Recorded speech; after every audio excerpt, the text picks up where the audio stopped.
Мен бір жылдың ішінде қалай 60 пәтерді алып саттым. Мен документті білмейді екенмін. Енді менің қуанышымда шек жоқ. 2-ден 5 миллионнан 10 миллион теңге пайда тауып тұрмын. Қазақтардың тойы бітпейді, басқасы бітпейді, ауырып қалады. Бұл да менің бір жетістігім шығар. Мен қандай қиыншылықтармен кездестім. Мен бәрі гладко болып кетті деп айта алмаймын.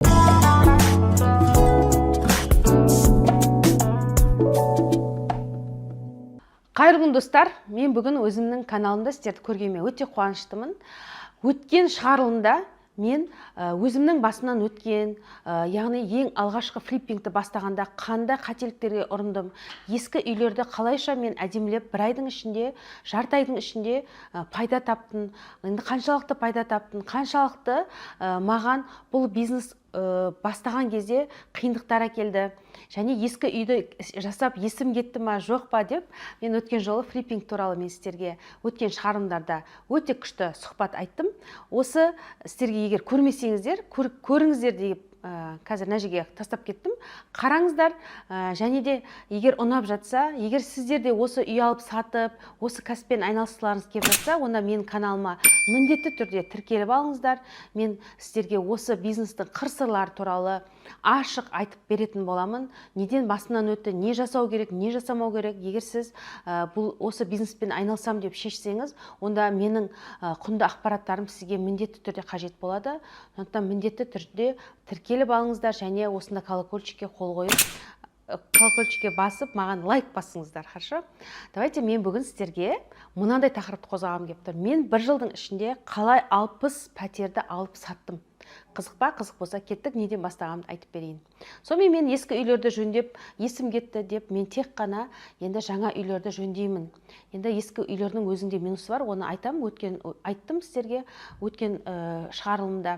Енді мен тек қана жаңа ЖК-дан черновой үй іздеймін деп шешемін. Алматыда бұндай үйлер жоқ. Мен Алматыда бірнеше застройщиктерге барып шықтым, қарап шықтым. Барлығы айтады, бір жылдан кейін, 2 жылдан кейін дайын болады деп. Бірақ енді ол кезде мен застройщиктерді онша танымаймын, үй іздеймін, таппаймын, өстіп жүріп мен енді өзім ойладым, мына түріктер жақсы соғатын шығар, сапалы соғатын шығар деп жаңағы ЖК Ақкентке тоқталамын.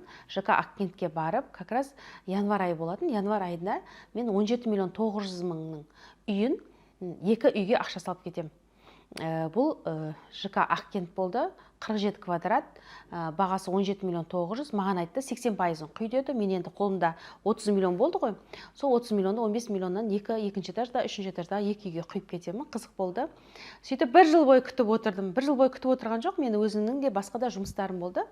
Сол жұмыстарын жасап жүрдім және ары қарай ремонтқа ақша жинап жүрдім. Яғни бір жылдан кейін, сол жылдың аяғында, декабрь айында маған бұл үйді берді. Бұл үйді бергеннен кейін, кілтін алғаннан кейін мен қуанып барып, 2 үйге де жақсылап тұрып, енді ремонт жасадым, қуанып жаңағы өзімнің арманымда, енді бір жыл бойы дайындалдым да, қандай ремонт жасайын, бұл планировкасы енді көрсетті ғой маған. Планировкасын былай да былай сызып, бір жыл бойы дайындалып, сөйтіп әдемілеп тұрып ремонтты жасадым. Ремонт жасауда енді бұл черновой үйге ремонт жасаудың да өзінің бір басқа жолы бар. Бұл бізде енді ескі үйлерді алып, ішін бетіп жөндей салатын, енді 3-4 күнде істей салатын нәрсе емес. Бұл енді тыңғылықты, сен бүкіл нәрсесін, барлығын, сантехникасын, электрикасын, барлық нәрсесін сен комнатаны бөлуге дейін сен барлығын өзің жасайтын болғандықтан бұл жерде андай жауапкершілік өте көп та. Сондықтан осы жауапкершілікті алып, осындай үйді жақсылап ремонттап, жасап, шығарып, мебелін барлығын қойып, енді сатуға қойған кезде менде мынандай болды. Мен документті білмейді екенмін. Бұл үйдің техпаспорт шықпаған екен. Үйді 80-90% үйді ипотека алатын адамдар. Яғни олар документі жоқ үйді қалай сатып алады? Менде осындай проблема болды. Енді қарасам, былтыр бір жыл бұрын берілген үйлерінде документ шықпаған екен. Енді застройщик маған айтады, күтіңіз, береміз дейді. Енді мен күтуім керек емес қой, мен ол үйді сатуым керекпін. Енді солай жүргенде наличкеге переступкамен ол 2 үйді де сатамын. 2 үйден мен 5 миллион теңгеден 10 миллион теңге пайда табамын. Яғни бір жылдың ішінде мен жаңағы 27 миллионнан 2 үйді сатамын. Сөйтіп, ақшамды мен 55 миллион қып алып. Енді менің қуанышымда шек жоқ, қуанып тұрмын. Яғни басындағы мен енді бір жыл ескі үйлер сатып жүрдім ғой. Ескі үйді сатқаннан кейін Одан кейін долгостройға түскеннен кейін менің ақшам 55 миллионға айналды. Өте қуанып тұрмын. 2 үйден 5 миллионнан 10 миллион теңге пайда тауып тұрмын. Бірақ былай қарасаңыз, есептеп қарасаңыз, бұл сол кездегі эмоциям екен. Кейіннен қарасам, мен бұл бір үйден 5 миллион пайда табу үшін мен 1 жыл уақытымды кетіріппін. Яғни 12 айға бөлгенде 5 миллионым ол пайда емес екен. Сондықтан әр ойланып, бер ойланып, мен болды.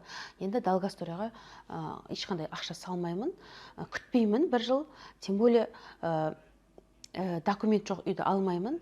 Мен тек қана техпаспорты бар, дайын берілген эксплуатацияға. Кілті бар үйді ғана сатып аламын дедім. Ал ондай үйді қаяқтан табамыз? Әрине сол көзім тауып крышаны қарадым. Бірінші кездері вообще крышаны көзім талып крышадан мен тек ескі үйлерді іздейтін тұғым. Яғни қазір енді вообще крыша қарамаймын. Мен қазір енді бізде келісім шарттар бар, застройщиктермен бар, басқа да оптовиктермен, подрядчиктермен бар. Бірақ енді мен дәл қазір енді үй алып сату бизнесінде ешқандай крыша қарамаймын қазір. Бірақ енді басына бастағанда сіздерге де кеңесім, осы крышадан іздеп отырып, черновой үйлерді алып, бағасына келісіп, сөйтіп ремонт жасап саттым. Сөйтіп бірінші жылы мен Нұрлы далада осылай алып сатып көрдім. Яғни бірінші жыл енді 2 үйден бастап тұрмын ғой. 2 үйімді алып ремонттап жасап саттым. Бірінші ойладым мен қалай болады екен деп. Оның үстіне ремонттың да уақыты ұзарып кетті. 1 ай мысалы ремонт жасап болсам, 1 ай мебельщиктерді күтіп отырдым. Одан кейін жаңағы ремонт жасайтындар өздеріңіз білесіздер. Бізде қиын енді Қазақстанда көбіне ремонт жасайтындар дұрыс жасамайды, алдайды, жасаймын дейді, көп ақша береді. Одан біздің қазақтар енді мен өзім қазақтарға ғана берем деген менде сондай ұстаным болатын. Жұмысшыны тек қана өзіміздің ұлттан ғана аламын деп. Бірақ енді бізде білесіздер, біздің қазақтардың тойы бітпейді, басқасы бітпейді, той ауырып қалады. Той Алматыда на пробкаға жеткенше түс болады, түске шейін ол ісі өңбейді деген сияқты. Осындай өте көп проблемалар болды. Олардың барлығын жеңумен жұмыс жасадым. 1 жыл бойы жұмыс жасадым. Яғни ремонттың уақытысын қысқарттым, мебель жасаудың уақытысын қысқарттым, дайын үйлерді қаяқтан алу керек, анализ жасап білдім, қай жерден ЖК-лардан алу керек, қай үйлер жерлеріне өтеді және қандай бағада өтеді. Ипотекаға деп бүкіл үйді сата алмайсың ғой. Сондықтан ипотекаға өтетін үйлердің де өзінің сатылған кезде бағасы бар. Яғни мұнда сіз адамдардың орташа зарплатасын есептейсіз, орташа айлықтар қанша көрсеткіштер. Сол айлыққа оларға берілетін, банктен берілетін жаңағы сума, яғни ол кісілердің жағдайы қандай? 20 миллион үйіне жете ма, 30 миллион үйіне жете ма? Яғни сен рынокқа осындай қолжетімді бағада үйлерді шығаруың керексің.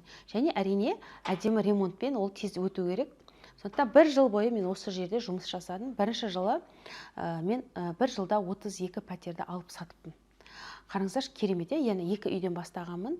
2 үйден 1 жылдың ішінде 32 пәтерді алып сатқаннан кейін ойладым, бұл да менің бір жетістігім шығар. Яғни мен ремонттың уақытысын қысқарттым, мебель жасаудың уақытысын қысқарттым, үй алудың уақытысын. Жалпы мен үй алып сату кәсібінде циклды қысқарттым десем болады. 1 жыл бойы мен осы циклды қысқартумен жұмыс жасадым. Яғни цикл дегеніміз не? Яғни бір үйді алғаннан бастап, оны ремонттап бітіріп сатқанға дейінгі уақытты мен бір цикл деймін. Яғни мен үй алатын кезде бір кісілер жүреді ғой, үй аламын, іздеймін деп, 1 ай іздеуі мүмкін, жарты ай іздеуі мүмкін. Жоқ дегенде 1-2 ай уақыттар кетіп қалады. Одан кейін ремонтты бастауым керек, ішін сызуым керек, дизайн жасауым керек дейді, ремонтчик іздеуім керек деп тағы біраз уақытысын өткізеді. Одан кейін ремонтты бастайды, материалдарды әкеледі, 1 ай, 2 ай, 3 ай уақытын кетіріп қою мүмкін. Одан кейін хомстейдж ішін бітіріп, жуып, оны продажа шығарам дегенше де уақыт өтіп, яғни бір үйді алып сатқанша бір 5-6 ай уақыты кетіп қалуы мүмкін.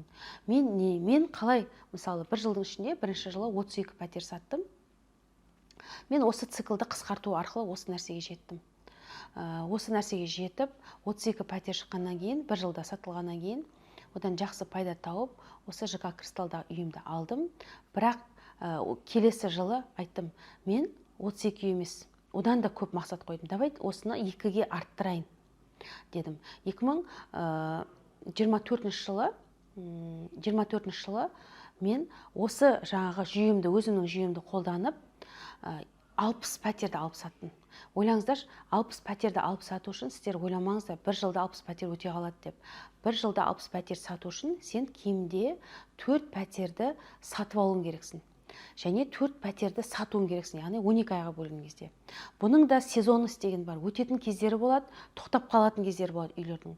Яғни бір өзінің кездері болады, үйлер мысалы іздемейді, немесе бір кездері болады, мысалы күзге қарай, мысалы көктем айлары дейікші, ол кезде жұрттар үй алғысы келетін уақыттар болады, ақшалар түсетін уақыттар болады, балалар оқуға түскен уақыттар болады. Сондай кезде қалай мен осындайға дайындалдым? Яғни бір жылдың ішінде мен 60 пәтерді алып сатып, мен өзіме де және басқа қасымдағыларға да осы флиппинг саласы арқылы пайда табуға болады екен. Яғни мен бір жылда 60 пәтер сатып, оборотымды 2 есе көбейтіп алдым. Достар, егер сіздерге де осы бизнес саласы қызық болатын болса, қызықтыратын болса, менің парақшама тіркеліп алыңыздар. Мен сіздерге өзімнің осы 60 үй, мен осы уақытқа дейін айтайын, ол бір жылда сатылған үй ғой. Оның алдында жыл 32 үй. Былтыр тағы да 60 үй. Неге мен осынша үйлерді сатып, осы уақытқа дейін 200-ден аса үйлерді сатып, мен қандай қиыншылықтармен кездестім, мен бәрі гладко болып кетті деп айта алмаймын. Менің өзімнің басымнан өткен өте көп нәрселер айтамын. Ұрынған жерлерім де болды бұл жерлерде. Соның барлығын мен келесі тақырыптарда айтатын боламын. Яғни, егер бүгінгі менің шығарылымым сіздерге қызық болатын болса, онда лайк басыңыздар, қолдаңыздар, менің парақшама тіркеліңіздер. Және барлығымыз аман болайық, әр қазағым үйлі болсын, әр қазағым күйлі болсын. Сіздер де жақсы нәтиже көрсетіңіздер.